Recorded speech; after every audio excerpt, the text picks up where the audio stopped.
নমস্কার, কেমন আছো সবাই? আশা করছি সবাই খুব ভালো আর সুস্থ আছো। আর উত্তরার আরও একটা নতুন ব্লগে তোমাদের সবাইকে অনেক অনেক স্বাগত জানাই। সকাল সকাল উঠে এত সুন্দর ফুলের মুখ দেখলে এমনিই মনটা ভালো হয়ে যায়। আর সকাল থেকে আজকে না একটুও বৃষ্টি হয়নি, তবে অতটাও রৌদ্র ওঠেনি যতটা আর কি এমনি টাইমে ওঠে। আর সকাল সকাল আজকে দেখো বসিয়ে দিয়েছি একটু সয়াবিনের তরকারি। তোমরা তো জানো সয়াবিন খেতে আমাদের ভীষণ ভীষণ ভালো লাগে। আর আমাদের বাড়িতে সবাই একদম সয়াবিনের ফ্যান আর কি। সোনু গেছে স্কুলে আর ওর বাবা উঠে করছে আর কি বাবুকে ওর তোলার বন্দোবস্ত। আর আমি এদিকে রান্না বান্না করে নিচ্ছি। আর সকালবেলাটা কি বলতো এত পরিমাণে ব্যস্ততার মধ্যে কাটে, কোনটা যে শ্যুট করবো আর কোনটা যে করবো না সেটাই মাঝে মাঝে ভুলে যাই।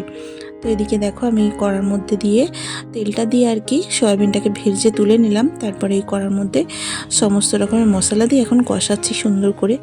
আর যতটা সুন্দর করে মশলাটাকে কষাবে না, এত পরিমাণে টেস্ট হয় সয়াবিনের তরকারিও, আর যে মাংসকেও কিন্তু হার মানিয়ে দেয়। আর আমাদের বাড়িতে শ্বশুর বাড়ি বলো বাবার বাড়ি বলো সব জায়গায় কিন্তু সয়াবিনটা মাস্ট। তো আগের একটা শর্ট ভিডিওতে আমি বাটারের যে সবজিটা করেছিলাম আর পনির বাটার মশলা, ওখানে কিন্তু আমি বাটাটা দেওয়ার কথা আর যখন দেওয়ার ছিল তখন দিয়ে দিয়েছি। আর শ্যুটও করা হয়নি আর বলাও হয়নি। তো আমার প্রিয় বন্ধু রিয়া আমাকে বলে দিয়েছে, আর আমি রিয়াকেও বলে দিয়েছিলাম, কিন্তু ভিডিওর মধ্যে বলা হয়নি, তো এখন বলে দিয়েছিলাম। তো দেখো তেলটা দেওয়ার পরে কিন্তু আমি বাটারটা দিয়ে দিয়েছিলাম, সেই জন্য তেলটা অনেকটা হয়ে গিয়েছিল, কিন্তু সেটা সবসময় শ্যুট করা হয়নি। তো সেই জন্যে এখন আবার বলে দিলাম, কারণ অনেকেরই অনেক ধারণা থাকে। তবে আমি বাটারটা অ্যাড করেছিলাম, তাই কিন্তু সবজির টেস্টটা অত সুন্দর এসেছিল। বিনা বাটার দিলে না অতটা পনিরটা ভালো লাগে না, বিশেষ করে সাদা সিম্পল বানিয়েছিলাম তো সেই জন্যে। এদিকে দেখো আমার কিন্তু সয়াবিনের সবজিটা একেবারে হয়ে গেছে। আর তোমাদের দাদাভাইয়ের দেখো না 9টা পর্যন্ত হচ্ছিল কদিন, তো সেখানে ও কিন্তু বাইরের জিনিস খেতে চায় না, তো সেই জন্য একটু ছোলা দিয়ে দিলাম। তো 9টার সময় ও কিন্তু ওইটা নাস্তা হিসেবে খেয়ে নেবে আর কি 7টার সময়। তো দেখো এখন কিন্তু সমস্ত টিফিন আর প্যাক করে দিয়েছি। অধিরাজ আর ওর পাপা কিন্তু এখন বেরিয়ে গেল। আর সকালবেলা ওরা বেরিয়ে গেলে না আমার কাজেরও অনেকটা কিন্তু সুবিধা হয়। এই সময়টা আমি ফাঁকা পাই আর অনেকগুলো কাজ সংসারে করে নিতে পারি। আর সকাল সকাল বাবা ছেলে এইভাবে যেতে দেখে আমার কিন্তু খুব ভালো লাগে। আর ওই জন্যই ভাবি তোমাদের সাথে একটু শেয়ার করি। সকালবেলা কি বলো তো উঠতেও বাবু অতটা অসুবিধা করে না, যেহেতু ওর পাপা থাকে সেই জন্য। এদিকে ওরা চলে যাবার পর আমি স্নান টান সেরে নিয়েছি। আর সকালবেলা কি বলতো প্রচণ্ড পরিমাণে গরম হচ্ছে, তাই সকাল করে চাইছি স্নানটা করে নিতে। আর এদিকে দেখতেই পাচ্ছ আমার কিন্তু মেশিন জোড়া একদম জিনিসপত্র। আর জিনিসপত্রগুলোকে কদিন ধরে ভাবছি একটু সুন্দর করে গোছাবো, কিন্তু সময় করে উঠতে পারছি না। আর আমার বিশেষ করে এই মেশিনের উপরে পুজোর জিনিসপত্রগুলোই থেকে যায়, যেগুলো আর কি পুজো টুজো হয় সেই জিনিসগুলোই আছে।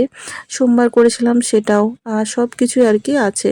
আর দেখো আমি এখানে সূর্য নমস্কারটা করে নেওয়ার পরে এই যে বাবুর জন্য টিফিন বানিয়ে নিলাম। ওকে বিশেষ করে টিফিন বানিয়ে দেওয়ার চেষ্টা করি, তবে এক একদিন সময় করে হয়ে ওঠে না, তখন কিন্তু আমি ওকে বিস্কিট বা কোনো কিছু কেক আরে দিয়ে দিই। তো বাবু কিন্তু পেট ভরে খাইয়ে দিয়ে পাঠাই স্কুলে, তারপরেও কিন্তু ওকে টিফিন দিই। আর কি বলতো ছোট বাচ্চা কখন কি হয় সেটা জানা নেই, তো সেই জন্য। এদিকে দেখো আমি কিন্তু বাবুকে নিয়ে চলে এসেছি বাড়িতে। আর আগের 2টো দিন আর কি লিফট পুরো বন্ধ ছিল, আসা যাওয়ার সময় এত পরিমাণে অসুবিধা হচ্ছিল যে তোমাদেরকে কি বলবো।